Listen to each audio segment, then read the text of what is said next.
Today, I'm going to show you how to install an auto close hinge like I've got on the pantry. But first, we got to fix a little problem that's going on after I did the installation initially. This is a really common problem, easy fix, and then how to install and adjust these hinges that are oh so convenient. Welcome to Tomahawk DIY, everyone. I'm Mike. Let's take a look. Now I've already installed an auto close hinge right here, but there's a problem because the auto close hinge thickness is just a little thicker than the hinges that were on my doors already. It's sticking out too much, and that causes this. Doors don't close all the way. So before I go and try and shave this whole door edge down, there's an easier trick. We're gonna eat into the wood over here on the door jamb just a little bit to make room for this extra thickness. All right, so I know just how much I need to chisel down. I'm just gonna mark down here at the bottom of the door. We need about a 1/16 of an inch is all. So I'm gonna take a chisel here. Start taking off a little thickness here. If we can get a foothold across the top here, we'll be able to go down, follow the direction of the wood, and it'll be much easier to chisel down. So we've got it chiseled out here. I'm putting this hinge back in. Now hinges can be funny things on doors. I like to replace only one hinge at a time, and I like to just screw the screws in part way until they're all set, because with the way the door cantilever's out, there's actually a lot of force that runs through hinges. Okay, now that I've got my 6 screws in, I'm gonna start tightening these down, make sure my hinge is flush. So, by chiseling out these 3 hinges here, here, and down low here, these doors are no longer rubbing. They're still closer than I'd like. You see there's a lot of air movement that pops them open, but that's gonna be okay. It's gonna work out just fine, and I don't wanna mess with it more. But let me show you how to adjust the spring on this hinge so it actually closes.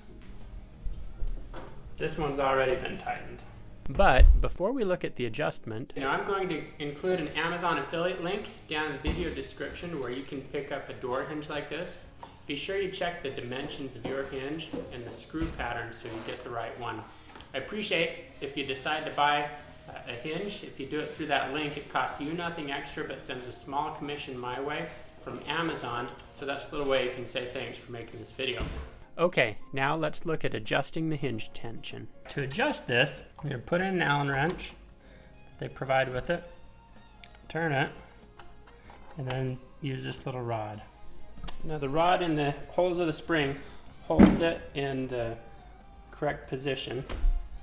Now we check the tension. So that looks just about right.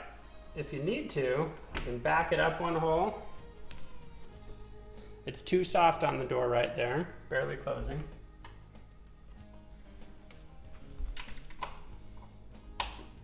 And if we have it tighter to the next position like this, it's gonna slam. So that's too tight.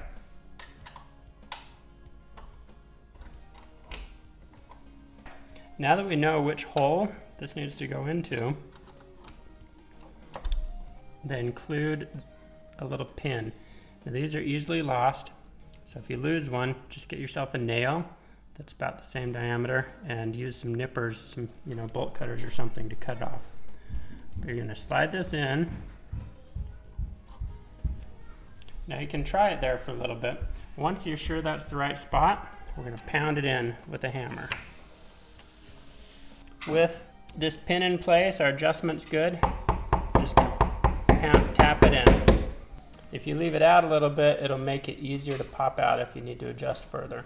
So I'll leave it there for a couple days, be sure everything looks good, and then finish tapping it in. At the top of the door, I've put a felt pad. It's adhesive backed, and that softens when the door closes. There you've seen just how easy it is to install these self-closing hinges so that the doors stay closed and you don't have to be closing it all the time. Thanks so much for watching Tomahawk DIY, everyone. Sure appreciate it if you subscribe, like the video, leave a comment, let others know about your experience or challenges you're facing, and have a great day.